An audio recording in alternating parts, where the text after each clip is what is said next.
It's basically like that without the voting process. Kind of is the sort of the way the show's set up. It follows different characters, some veterans, some position battles between people, some rookies. Often looks at like what the rookies are up to in training camp and that sort of stuff. But it follows them through the whole training camp experience and pre-season. Right. It's a good show. I would recommend it. There's 6 or 7 series as well out there now. If you could, if there's catch up, they were all put on Sky Catch Up last year, so I don't know if they're still there. Right. To watch from the different precincts. So if you're into the NFL but haven't quite dug underneath the surface yet of the NFL, I need to do that. This is the show to watch. I need to do that. This and The Football Life. Best historic sort of history of the sport documentaries that exist are for me, the Football Life and the America's Game series that the NFL Films produces. If the RFL had the sort of inclination and funding to do like RFL films, it would be a great blueprint to follow. What the NFL Films has done for the last 50 years or so is outstanding. The way it takes a different look at the sport for the fans to get involved and see a different presentation of how the sport is, and Hard Knocks is not done by NFL Films actually, but it's part of that kind of,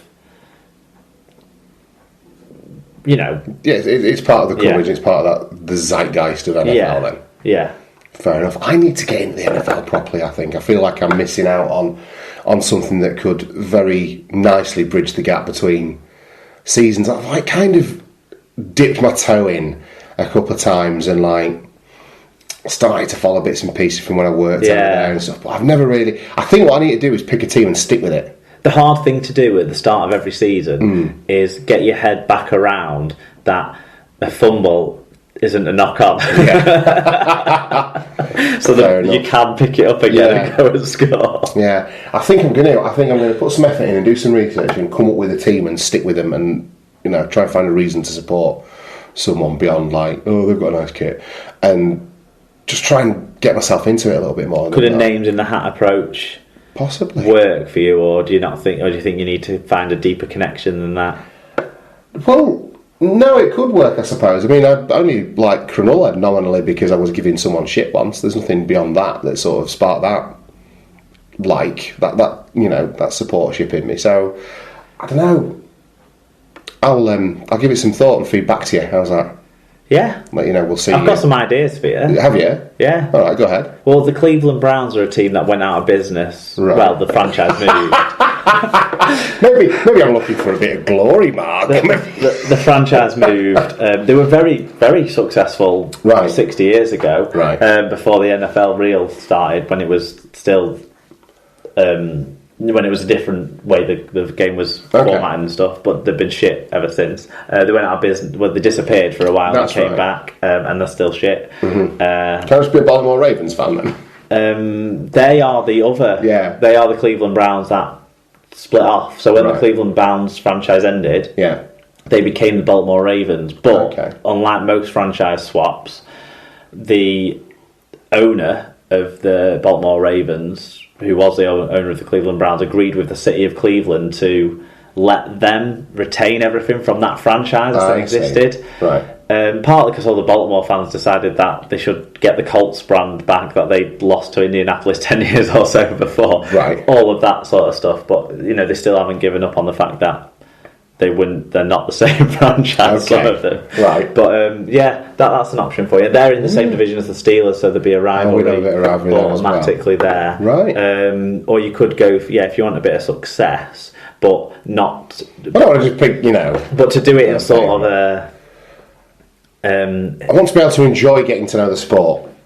Well, you could pick a side from the other conference, so from the NFC, to what the Steelers are in, and you could pick a side that's kind of there or thereabouts, like an Arizona Cardinals. Okay. There's the Seattle Seahawks who won it obviously a few years ago, or you could look at like the hipster teams, as they call them this year, sort of thing, like the teams that maybe are up and coming. Why do they call them the hipster teams? Well, because all the people who like to think they're cooler than the people who know stuff pick them to be the teams that are going to be like the dark horses or whatever this year. But you could look at someone like the Jacksonville Jaguars, who've had a period of time playing games every year in London as well, or the Tennessee Titans in the same division. They're both very young rosters. Right.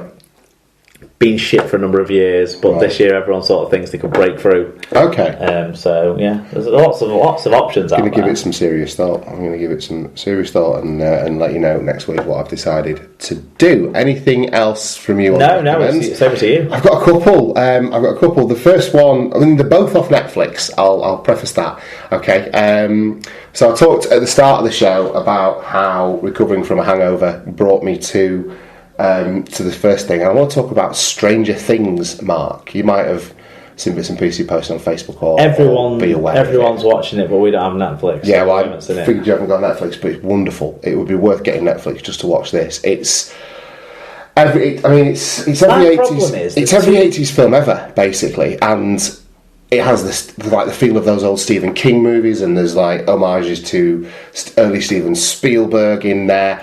And the story is really interesting and well done. It's got it ticks a lot of 80s cliches as well in a clever way. It doesn't like ham it up, but like it's the story. Like Donnie Darko did. Yeah, similarly, but the tone is slightly different. Although it's got that, it feels like an 80s film. It's shot in kind of that style, so like the spooky nighttime scenes, there's a lot of like low-hanging cloud and stuff like that going on. There's a lot in the storyline. There's like 4 boys who are all like outsiders, but they're friends, and one of them goes missing, and one of them has like the nominally attractive older sister, and like quite a lot of those 80s cliches and stuff.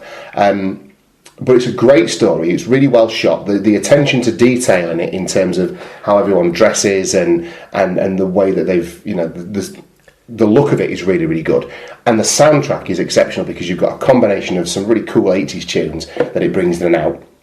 And you think, oh God, I haven't heard that for ages, and some stuff that you really like. But the original compositions and the original score is all synthesizers, and it just really sets the tone for it brilliantly. And I watched all 8 of them in a go, in a right. I started at like 4:30 on Sunday night, and about 1:45 this morning, Monday morning, I was going to bed having watched a lot, and it was brilliant. There's some moments of comedy in there, there's some moments of tension. It's got a lot for people who are into sci-fi and monsters and stuff. It's really, really good. I thoroughly enjoyed it. I put it on expecting to watch a couple and then maybe come back to it, and I just, within 2 episodes, I was like, no, this is my evening, this is what I'm doing, I'm watching all this. It was brilliant. So Stranger Things. Prior to that, I discovered Slow TV. Have you heard of this? No. Right, now this comes from Norway. I think BBC 4 have done something similar, but not perhaps on the same sort of scale. BBC 4 did a thing a while ago where they were doing like canal barge rides and stuff, and they basically stuck like a GoPro camera on the front of a canal barge, and you would follow it and it would go along a canal. Do you recall seeing that advertised on BBC 4? And I do watch normally everything on TV about canals. Yeah, well, this new series on ITV that I've aspired to do about canals. There you go. Okay, well, she would have liked that then. Slow TV comes from Norway, and it does it on a much grander scale. Now, there's only 4 or 5 of them on Netflix, but the one that caught my eye, and God knows why, was I was looking through for stuff to show Erin and like get Erin into for kids TV, and it was in there. And basically what they did in about 2009, this Norwegian company that came up with Slow TV, I think one of the first things they did was film the train journey from Bergen in Norway to Oslo, which is about a 7.5 hour train ride. And they put a camera on the front of the train, and I think they set up a microphone a bit further down so you could hear, not like the drivers swearing and effing and jeffing, but like people in the background. And you basically you start, and on the screen is what you would see if you were looking at the front of the train, the tracks and everything that's around it, and it goes from Bergen, and the train ride goes all the way to Oslo, and it takes 7.5 hours. Now, I didn't watch the whole 7.5 hours of it, because I found it, I was like, what is this shit? And I put it on just to see what it looked like. It's the kind of thing you stumble across in an art gallery as an installation. 2.5 hours later, it was still on. Now, I hadn't sat and watched the whole 2.5 hours. I was pottering around, and I had a bit of a read, and I did some stuff. But it was there, and I was watching it, and every so often I'd look up at it, and I thought, oh, look at that. And Norway is a beautiful country as well. That's one of the things I've taken from it. But it pinged up like the little stations and stuff. But what I did, it was really, really relaxing. So if that sounds like you might be interested in putting it on, I would recommend having a go and looking for slow TV, because it's Marmite. You're either going to think, what the fuck? Or you're going to think, oh, no, actually, that's quite intriguing. So if it sounds intriguing to you, give it a go. And I'm not saying sit and watch 7.5 hours of it, but just put it on and see how it makes you feel. I found it really, really relaxing. It was actually quite enjoyable, surprisingly so. And it's really big in Norway. They do all sorts of stuff. They've done like boat journeys, and they've done other train journeys, and they do all these different things in Norway with it. I suppose it'd be like a background thing that you'd put on. Yeah, that's exactly how it ended up being for me. Yeah. I was pottering around and doing the odd jobs and putting a bit of laundry on and just doing little bits and pieces while I was kind of coping with life a bit. And it was just like, okay, and it kept catching my attention, and you'd watch it. You'd go for a tunnel and you'd see another train coming towards yourself, and like, it was just really. It really took me aback by how did Erin find it? Well, she was with her mum, so who cares? I thought you found it for Erin. No, I found it whilst. This is the thing. It was in like the kids section on Netflix, and I'd never seen it before. And I was just looking through to like find new, like some stuff that she might like to watch, because she's with me for a protracted period of time now. And that's how I stumbled across it. So that was slow TV. So Stranger Things and slow TV are my recommends this week. Good stuff. What is happening next week, Mark? Well, we'll be talking about the Challenge Cup final. We will. Everyone will be able to see the Challenge Cup final. It's on BBC if you're not there. So we expect vast swathes of feedback and thoughts and input. I'm sure we'll get plenty. I don't know how we'll approach we'll be doing the show on Monday as normal. Yes. Monday night as normal. I don't know how we'll approach the Championship Shield games, if we'll have had time to collate some of that stuff for a rundown. So we'll figure that out. But if you want to send us reviews of those games, I'm sure we can pick something up as we go along, if nothing else. Yeah. And that's how we'll get along. Have you got anything coming up this week? Well, I'm off work. I've got annual leave for the next couple of weeks. Like I was talking about earlier on, Erin's finished nursery now. She's got. No, I thought you were doing a run. No, that's September. Oh, right, okay. Is the Preston 10K. That's the next one I've got coming up. But we'll talk about that next week. Okay. Because we need to re-establish some interest in the charity stuff, don't we? Well, yeah. So we'll talk about that next week. Oh, right, okay. Fair play. No, because we've not lost traction, but it's not something we've discussed for a while. So no. We'll plug it over the next week or so, and we'll go from there. Okay. Fantastic. Right. So if people want to get in touch with the show, Mark, how do they go about doing that? It's at Super League Pod on Twitter. It's facebook.com/Super League Pod. superleaguepod@gmail.com if you want to send us an email.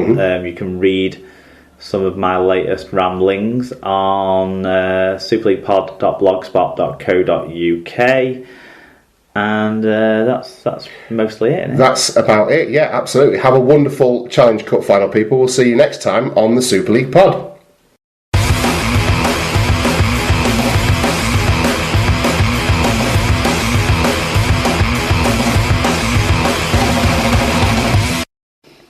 Right, so we don't normally construct a specific Easter egg for the show, but we finished recording and realised we hadn't done the Olympics roundup, Mark.